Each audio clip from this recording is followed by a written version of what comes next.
മറ്റുള്ളവരുടെ വിശ്വാസത്തെ ഇളക്കുവാൻ നമുക്ക് അധികാരമുണ്ടോ?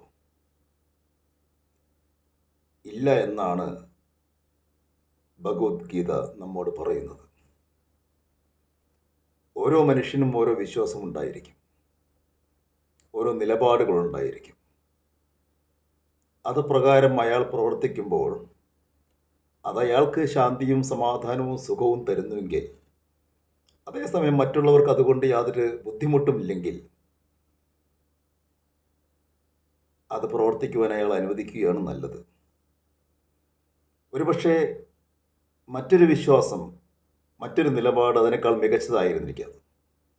പക്ഷേ അത് ഒരിക്കലും ഇയാളുടെ മേൽ അടിച്ചേൽപ്പിക്കേണ്ട കാര്യമില്ല.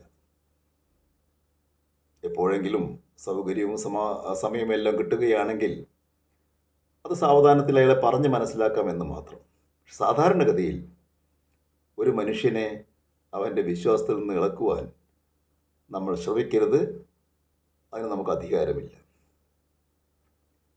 ഇത് പറയുന്നത് ഒരു പ്രത്യേക സന്ദർഭത്തിലാണ്. മനുഷ്യൻ കർമ്മം ചെയ്യണം എന്ന് ഗീത നിഷ്കർഷിക്കുന്നുണ്ട്. എങ്ങനെ കർമ്മം ചെയ്യണമെന്ന് പറഞ്ഞാൽ, സ്വാർത്ഥരഹിതമായി ഫലത്തിൽ ഇച്ഛയില്ലാതെ നാം നമ്മുടെ കർമ്മങ്ങൾ ചെയ്യണം എന്നാണ് ഭഗവത്ഗീത അനുശാസിക്കുന്നത്. അതാണ് നിഷ്കാമ കർമ്മയോഗം എന്ന് പറയുന്നത്. പക്ഷേ അതെല്ലാവർക്കും അത്ര പെട്ടെന്ന് ഉൾക്കൊള്ളുവാൻ സാധിക്കുകയില്ല.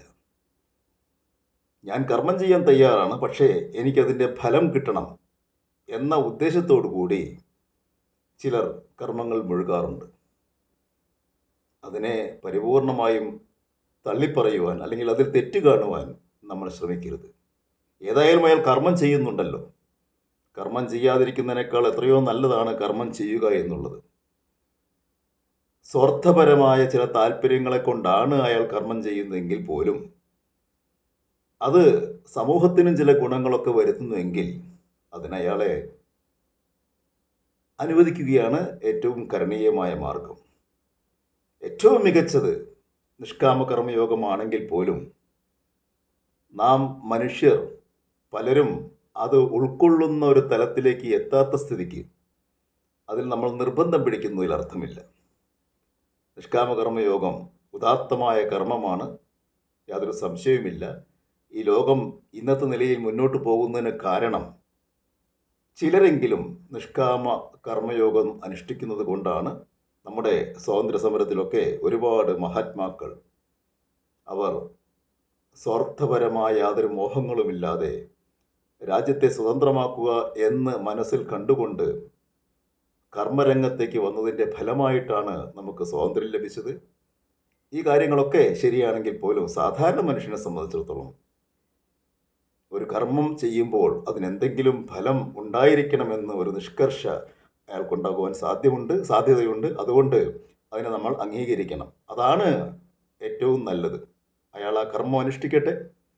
ഉദാത്തമായ കർമ്മം മറ്റൊന്നാണെന്ന് മനസ്സിലാകുന്നത് വരെ തൻ്റെ കർമ്മമാർഗത്തിൽ അയാൾ മുന്നോട്ട് പോകട്ടെ. അത് അയാൾക്ക് സമാധാനം നൽകുന്നുവെങ്കിൽ, അത് അയാൾക്ക് ശാന്തി നൽകുന്നെങ്കിൽ, അത് മറ്റുള്ളവർക്ക് യാതൊരുവിധ അലോസരവും ബുദ്ധിമുട്ടും നൽകുന്നില്ലെങ്കിൽ തൻ്റെ ഈ നിലപാടുമായി മുന്നോട്ട് പോകുവാൻ അയാളെ അനുവദിക്കുകയാണ് വേണ്ടത്. അതാണ് ഏറ്റവും നല്ല ഉത്തമമായ മാർഗം എന്നുകൂടി ഭഗവത്ഗീത പറഞ്ഞു വയ്ക്കുന്നു. നന്ദി, നമസ്കാരം.